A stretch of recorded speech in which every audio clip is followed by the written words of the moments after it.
Hey, welcome to day 199. We are in Isaiah 30, 31, 32, 33, something like that. And I wanted to go through all of this because it kind of goes back and forth between what God is saying to Judah and Israel and what's going to happen in the future. So kind of reading some of these things are important. Again, make sure you have your chronological order of events, the timing of that all in order. All right, so he's telling this about Judah. They will stand until the end of time as a witness. This is Isaiah 30, verse 9 and 10.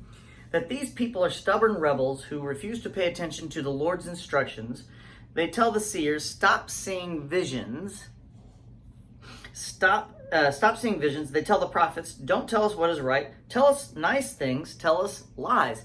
So what's going on here is that if you are going to convince someone that God is real and that Jesus is real and that it's the right way to go, all of a sudden they have to acknowledge their sin and what has happened, and that doesn't make people happy. Some people change, but what he's saying here is even in this day, Judah turned their backs and rebelled on God so much they didn't want to know what was right. They didn't care. Tell us nice things. Tell us what we want to hear. And in the end times, it also says people will listen to whatever their itching ears desire. If it makes me feel like this, then I should be happy. That's what the cancel culture is about.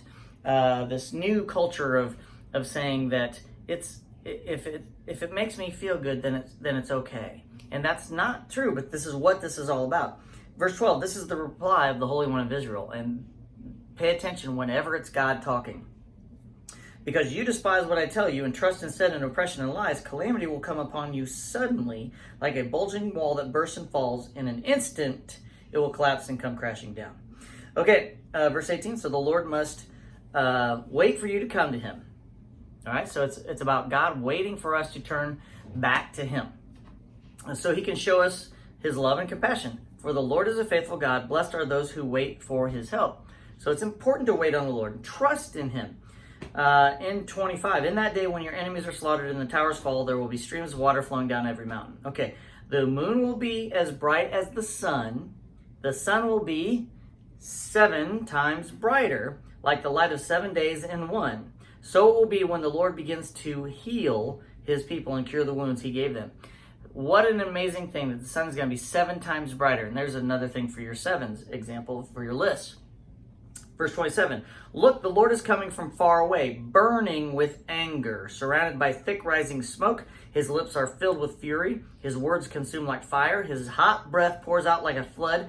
Up to the neck of his enemies, he will sift out the proud nations for destruction. He will bridle them and lead them away to ruin. So listen to about the fire from his mouth, the flames and the fury, the anger about the nations. This is definitely an end times thing where he comes and lays waste to people in the nations. All right, verse 30, and the Lord will make his majestic voice heard, and he will display the strength of his mighty arm. It will descend with devouring flames, with cloudbursts, thunderstorms, and huge hailstones.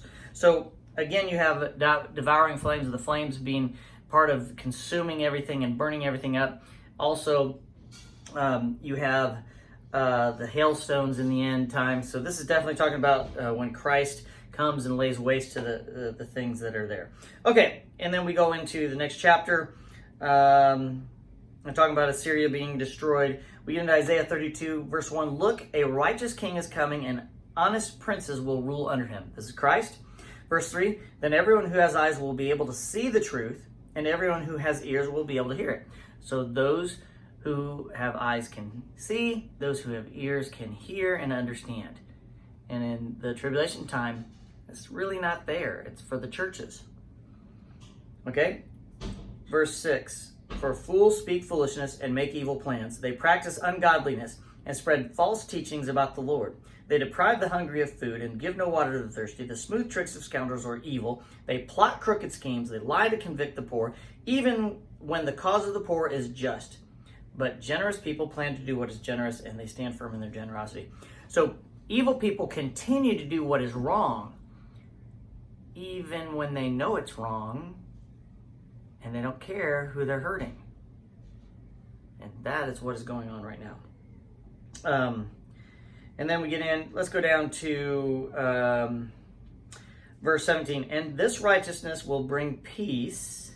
Yes, it will bring quietness and confidence forever. My people will live in safety quietly at home. They will be at rest, even if the forest should be destroyed and the city torn down.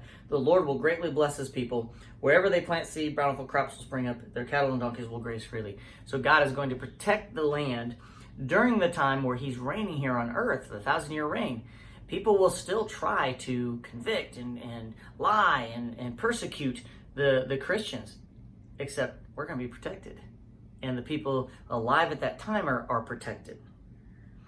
Okay, we are in Isaiah 33, verse 5. Though the Lord is very great and lives in heaven, he will make Jerusalem his home of justice and righteousness. In that day he will be your sure foundation, providing a rich store of salvation, wisdom and knowledge. The fear of the Lord will be your treasure. Okay, verse 11. You Assyrians produce nothing but dry grass. Your own breath will turn to fire and consume you. So in the end times, the people of Assyria in that area, again, fire consuming themselves. Your people will be burned up completely like thorn bushes cut down and tossed in fire. Verse 14, the sinners in Jerusalem shake with fear. The sinners in Jerusalem shake with fear. Terror seizes the godless. So at some point, our redemption and the vengeance that we want on these people is going to be fulfilled. And terror is going to grip them. And nothing will save them. Who can live with this devouring fire, they cry.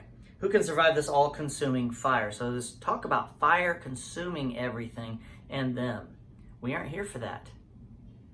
That's an amazing, awesome, wonderful thing. Okay? Verse 20, instead you will see Zion as a place of holy festivals. You will see Jerusalem a city quiet and secure. It will be like a tent. It will be like a tent whose ropes are taut and whose stakes are firmly fixed. The Lord will be our mighty one. He will be our wide river of protection that no enemy can cross, that no enemy ship can sail upon. For the Lord is our judge, our lawgiver, and our king. He will care for us and save us.